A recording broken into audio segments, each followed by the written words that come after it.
Hi guys, welcome to விஷோ info. தட்டை recipe எப்படி செய்கிறதுன்னு பார்க்கலாங்க. வீடியோக்குள்ளே போகிறதுக்கு முன்னாடி நீங்கள் இன்னும் நம்ம சேனலை சப்ஸ்கிரைப் பண்ணுங்கள். அப்படியே பக்கத்தில் இருக்கிற பெல் ஐக்கானை கிளிக் பண்ணுங்கள். அப்போ தான் நான் போஸ்ட் பண்ணுற வீடியோ எல்லாத்தையும் நீங்கள் உடனே பார்க்கலாம். வீடியோக்குள்ளே போகலாங்க.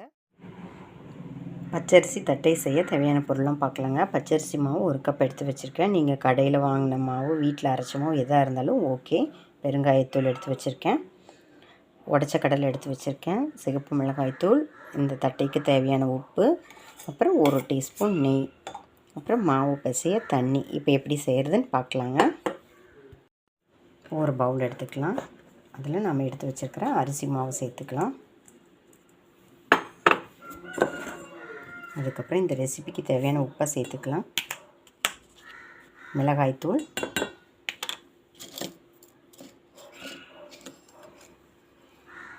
பெருங்காயத்தூள், அப்புறம் பொட்டுக்கடலை.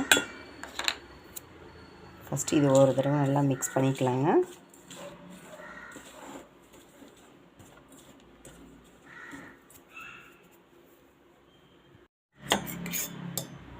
அப்புறம் 1 டீஸ்பூன் நெய் சேர்த்துக்கலாம்.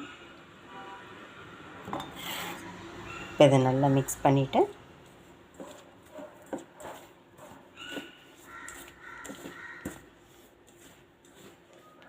இப்போ தேவையான அளவுக்கு தண்ணி சேர்த்து பிசைஞ்சிக்கலாங்க. பக்குவமாக பிசைஞ்சிட்டு காமிக்கிறேங்க. பாருங்கள், மாவு இந்த மாதிரி பக்குவமாக பிசைஞ்சு வச்சாச்சு. இப்போ தட்டுறதுக்கு நமக்கு பிடிச்ச சைஸில் நம்ம ரவுண்டு பண்ணி வச்சுக்கலாங்க.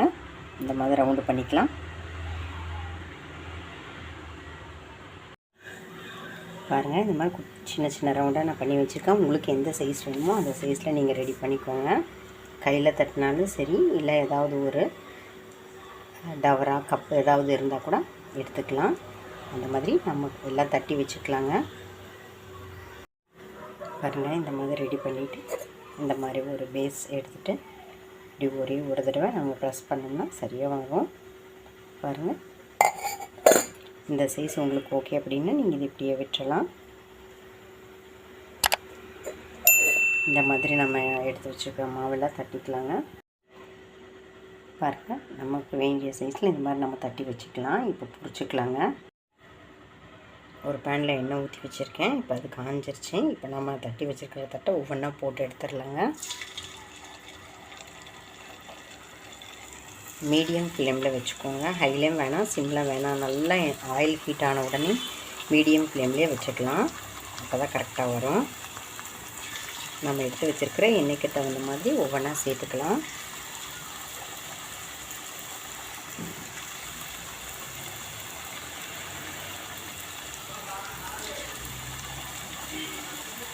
பெருசாகவும் தட்டிக்கலாம், சின்னதாகவும் தட்டிக்கலாம். ஒரு செகண்ட் வேகட்டுங்க, திருப்பி போடலாம். பாருங்கள், தட்டை வெந்துருச்சு. இப்போ மெதுவாக திருப்பி விடலாம்.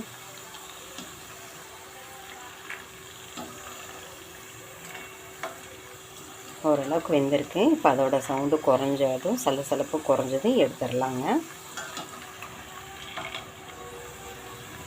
நீங்கள் எள்ளு வேணாலும் சேர்த்துக்கலாம், சீரகம் இதெல்லாம் சேர்த்துக்கலாம், ஓமம் இது வேணால் சேர்த்துக்கலாம்.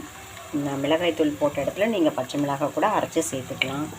நான் பொட்டுக்கடலை போட்ட இடத்துல நீங்கள் நிலக்கடலை கூட போட்டுக்கலாங்க. ஒரு செகண்ட் வேகட்டுங்க, பார்க்கலாம். தட்டை வெந்துருச்சுங்க. இது ஒரு பிளேட்டுக்கு மாற்றிடலாம். சூப்பராக வந்திருக்கு. டேஸ்ட்டு எப்படி வந்திருக்குன்னு பார்க்கலாங்க.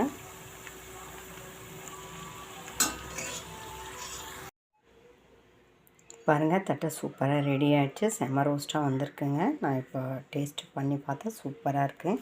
எந்தளவுக்கு ரோஸ்ட்டாக இருக்குதுன்னு நான் ஒன்று உடச்சி காமிக்கிறேன். பாருங்கள், செம்ம ரோஸ்ட்டாக, டேஸ்ட்டும் சூப்பராக வந்திருக்குங்க. அரிசி மாவு மட்டும் நம்ம கிட்ட இருந்து தாராளமாக இந்த ரெசிபியை ட்ரை பண்ணலாம். சிம்பிளான ரெசிபி தான். ட்ரை பண்ணி பாருங்கள். எனக்கு இந்த ரெசிபி உங்களுக்கு பிடிச்சிருந்தால் லைக் பண்ணுங்கள், ஷேர் பண்ணுங்கள், கமெண்ட் பண்ணுங்கள். ஞாபகமாக சப்ஸ்கிரைப் பண்ணுங்கள். ஓகே, பாய்.